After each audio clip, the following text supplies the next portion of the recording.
Good morning बेटा। आज का जो कंटेंट है ये कंटेंट हमारा सीक्वेंस पर बेस्ड है। क्या होता है सीक्वेंस, सीक्वेंस का डिफिनेशन क्या होता है, सीक्वेंस कितने प्रकार के होते हैं, इसका मतलब क्या होता है, इन सब चीज़ों को हम सीक्वेंस की हर एक चीज़ को यहाँ पे हम सीखेंगे। सबसे पहले आज सीक्वेंस की बेसिक मीनिंग या डिफिनेशन के बारे में आज जानने का प्रयास करेंगे।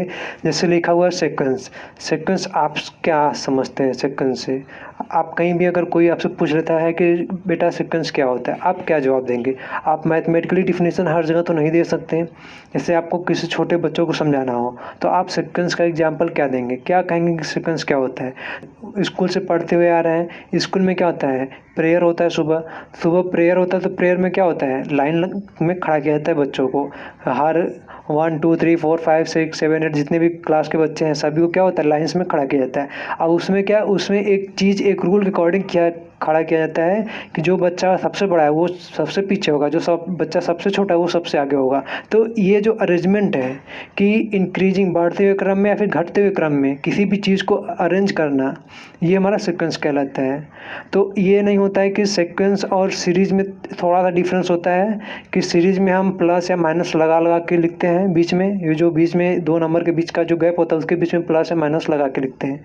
लेकिन सीक्वेंस में क्या होता है, उसी चीज़ को कॉमा से रिप्रेजेंट करते हैं। तो इसलिए बच्चों को जब लाइन में खड़ा किया जाता है तो कहा नहीं जाता कि सीरीज में खड़ा हो जाओ, उस समय कहा जाए कि बेटा आप एक लाइन में खड़े हो जाओ, जिसे हम सीक्वेंस कहते हैं। सीक्वेंस क्या होता है, उनके बीच में थोड़ा थोड़ा गैप होता है, इसलिए सीक्वेंस को हम हमेशा कॉमा से सेपरेट करके लिखेंगे। हमेशा दो नंबर के बीच में गैप को कॉमा से रिप्रेजेंट करते हैं।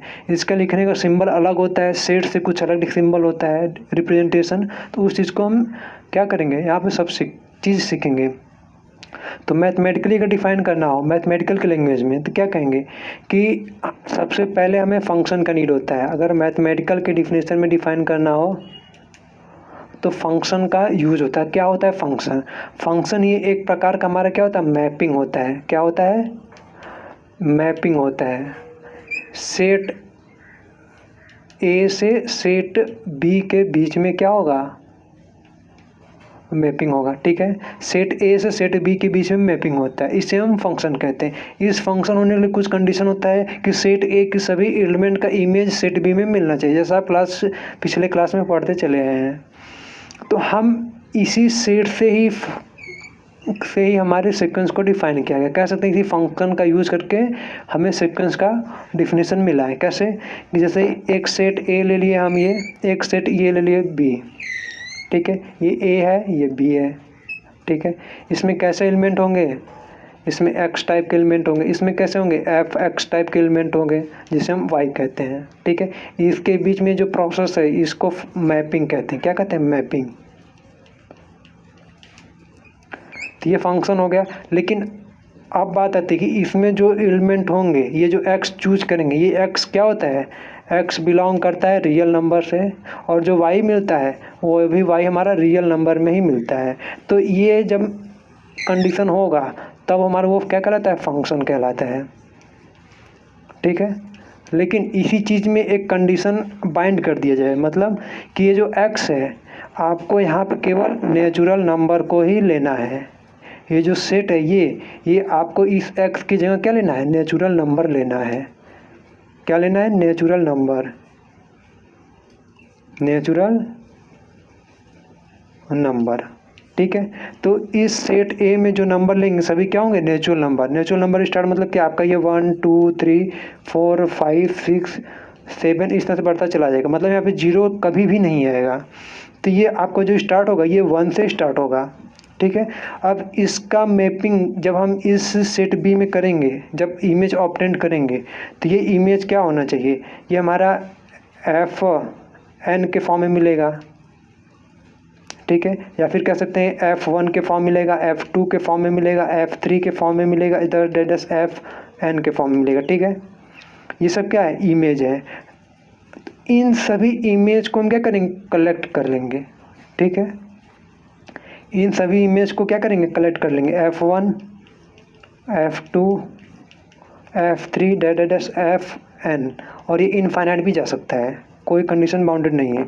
इन सब को कलेक्ट कर करके हम मान ली किसी एक सिंबल से लिखना चाहेंगे, जैसे हम S1 S2 S3 S4 S N dash dash ये चलता चला जाएगा। ठीक है, इन सब को हम क्या है एक सिंबल एस एस प्रयोग करके लिख लिए। आप यू भी लिख सकते हैं, U1 U2 U3 या फिर V1 V2 V3, आप कुछ भी सिंबल यूज़ कर सकते हैं। तो आपको ये बताना पड़ेगा S1 S2 या U1 U2 V1 V2 ये सब क्या है।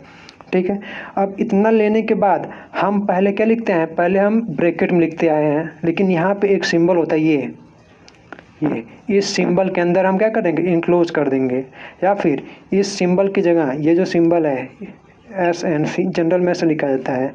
जनरल रिप्रेजेंटेशन सीक्वेंस का इस तरह से होता है, या फिर इसी चीज़ को हम लिख सकते हैं SN ऐसे करली ब्रैकेट में। ये दोनों किसको रिप्रेजेंट करेंगे, किसको रिप्रेजेंट करेंगे, सीक्वेंस को। ठीक है, ये जो है दोनों सीक्वेंस को रिप्रेजेंट करेंगे। ठीक है, तो सीक्वेंस क्या होता है, सीक्वेंस एक प्रकार का मैपिंग होता है नेचुरल नंबर से रियल नंबर के बीच में। ठीक है, जो ये रेंज है सेट बी का जो रेंज है, उस रेंज का क्या लेंगे, कलेक्शन ले लेंगे। कलेक्शन लेके एक सेट तैयार कर लेंगे। ठीक है, वो सेट हमारा या तो इंक्रीजिंग हो सकता है या फिर डिक्रीजिंग हो सकता है। एक होता है ऑसिलेटरी होता है, वो भी बाद में बताएंगे। या तो इंक्रीजिंग में होगा या डिक्रीजिंग क्रम में इसको क्या कॉमा लगा करके कॉमा के अकॉर्डिंग इन क्या करेंगे, अरेंज कर देंगे। ठीक है, अब उसके साथ इसको इस ब्रैकेट के अंदर इनक्लोज कर देंगे दोनों तरफ से, तो ये क्या कहलाएगा, सीक्वेंस। ठीक है, तो सीक्वेंस क्या होता है, मैपिंग होता है। और ठीक है, सेट बी के सभी, जहाँ हमारा सेट ए जो नेचुरल नंबर में बिलोंग करता है, सेट बी के सभी इमेजेस या फिर कह सकते हैं सेट बी का जो रेंज है, उस रेंज का कलेक्ट करके एक हम सेट बना लेंगे। उस सेट को हम इस एरो से या फिर इस एरो से क्या कर देंगे, इनक्लोज कर देंगे। तो जो मिलेगा स्ट्रक्चर वो क्या कहलाएगा, सीक्वेंस कहलाएगा। ठीक है, सीक्वेंस का मतलब यही है। अब सीक्वेंस हमारा कब फाइनाइट होगा, कब इनफाइनाइट होगा, मतलब ये जो टर्म है अगर हमें कुछ फाइनाइट n टर्म तक मिल जाता है तब तो कहेंगे फाइनाइट है। अगर यही जो टर्म है इनफाइनाइट नंबर मिलता है, मतलब कि इसका कोई इंड ही ना मिले, आप बढ़ाते चले जाइए n की वैल्यू, आपको कोई इंड ही ना मिले, तो क्या कहलाएगा, इनफाइनाइट सीक्वेंस कहलाएगा। कन्वर्जेंट सीक्वेंस, डाइवर्जेंट सीक्वेंस, मतलब ये जाते जाते किसी एक वैल्यू की ओर क्या करे, इंडिकेट करे, 0 1 2 किसी पर्टिकुलर वैल्यू की ओर क्या करे, इंडिकेट करे या फिर ट्रेंड करे, तो उसे कहेंगे कन्वर्जेंट। अगर ये बढ़ाने पर सीक्वेंस क्या हो रहा है, हमेशा बड़ी वैल्यू मिल रही है, या तो फिर ये प्लस में प्लस इनफाइनाइट की ओर जा रहा है या फिर माइनस इनफाइनाइट की ओर जा रहा है, तो ये क्या होगा, डाइवर्जेंट सीक्वेंस होगा। ऑसिलेटरी सीक्वेंस क्या होगा कि 2 या 3 नंबर के बीच में क्या होता है, वैल्यू ऑसिलेट करता है। ठीक है, प्लस माइनस ऑसिलेट करता है। तो कब हमारा सीक्वेंस बाउंडेड होगा, कब अनबाउंडेड होगा, जब दोनों की लिमिट एग्जिस्ट करेगी, अपर और लोअर लिमिट, कहेंगे सीक्वेंस हमारा बाउंडेड है। अगर दोनों एग्जिस्ट नहीं करेगा या फिर एक भी नहीं एग्जिस्ट करेगा तो उसे कहेंगे सीक्वेंस अनबाउंडेड है। तो ये सब चीज़ हम नेक्स्ट लेक्चर में पढ़ेंगे। आज का जो मोटो था हमें सीक्वेंस का समझाना था। जैसे कि हम फिर से रिवाइज करा देते हैं क्लास, जैसे कि स्कूल में क्या होता है, जब प्रेयर में बच्चों को अरेंज किया जाता है तो क्या होता है, इंक्रीजिंग हाइट के अकॉर्डिंग क्या कि बच्चों को अरेंज करते हैं। तो क्या करें, सीक्वेंस में टीचर हमेशा वर्ड कहेगा कि सीक्वेंस में अरेंज करना, न कि सीरीज में। ठीक उसी तरह मैथमेटिकली में क्या कहेंगे कि इस चीज़ को इंक्रीजिंग या डिक्रीजिंग ऑर्डर में अरेंज करेंगे। आप ये नहीं कि मन मानिए आप 2 पहले लिख लिए, फिर 4 लिख लिए, F1 लिख लिए, फिर F5 लिख लिए, आगे पीछे नहीं लिखेंगे। ये हमेशा अगर एक सीरीज में हो, एक रूल के अकॉर्डिंग क्या हो, अरेंजमेंट हो, एक प्रॉपर्टी के अकॉर्डिंग अगर अरेंज होता है। ये फंक्शन क्या होता है, एक प्रॉपर्टी ही, एक लॉ ही होता है, एक रूल ही होता है। जैसे f(x) = x² ले लें, या फिर आप f(x) = n/n+1 ले लें, सॉरी x/x+1 ले लें। तो ये क्या है, एक प्रकार की ये प्रॉपर्टी या फिर रूल ही है। इसी रूल के अकॉर्डिंग हम क्या करेंगे, यहाँ पे इमेज ऑब्टेन कर रहे हैं। तो इन सब का कलेक्शन लेंगे, ये तो इंक्रीजिंग में होगा या डिक्रीजिंग होगा, इन सब को हम सेट में क्या करेंगे, रख लेंगे। सेट में रखने के बाद सेट में नहीं कह सकते, इस ब्रैकेट के अंदर अरेंज कर लेंगे। तो इसी चीज़ को जनरल रिप्रेजेंट किया जाएगा तो SN से। ठीक है, सीक्वेंस। अब इसके बाद लिमिट ऑफ सीक्वेंस निकालना सिखाएंगे कि कैसे निकालते हैं लिमिट किसी भी सीक्वेंस का। तब तक के लिए धन्यवाद।